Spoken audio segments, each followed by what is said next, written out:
So you want me to say my name? And yeah. Okay. Well, I'm Hal from the Gaia Foundation, and I've met Aria here in Paris at COP21. I'm working on extractives issues here in Europe, in the UK, but also with colleagues from around the world in Latin America, in Southeast Asia, in Africa.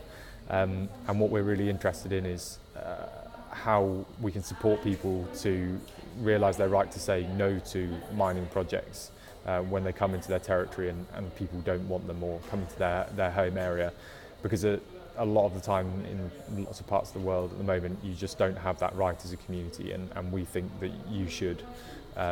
So I'm here at COP to bring that into a discussion about climate justice, because mining is not just an isolated project here or there.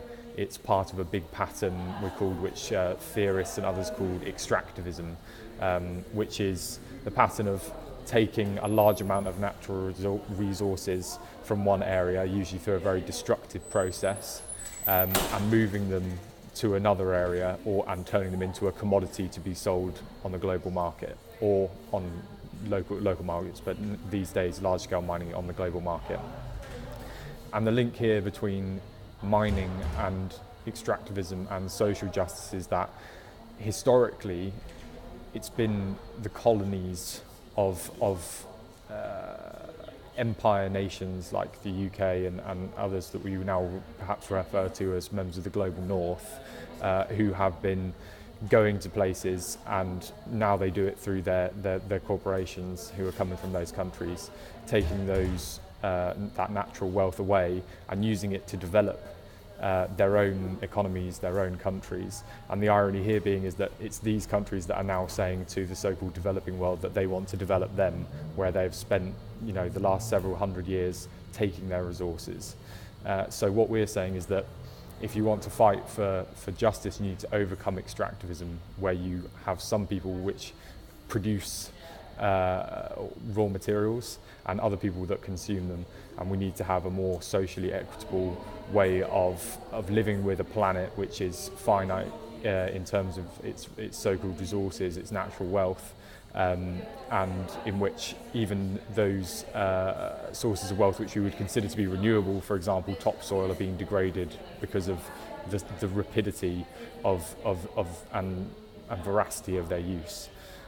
So the way this intersects with climate change is that fossil fuels are just one facet of what is mined.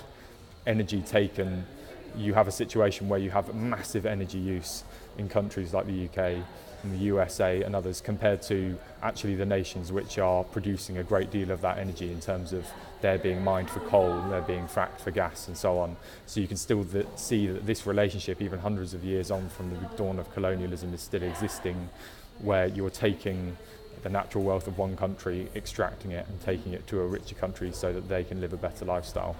So climate change fits into that broader analysis, and climate justice describes a situation where we can take climate change as an opportunity to level the social scales at a global level, but also within our own societies.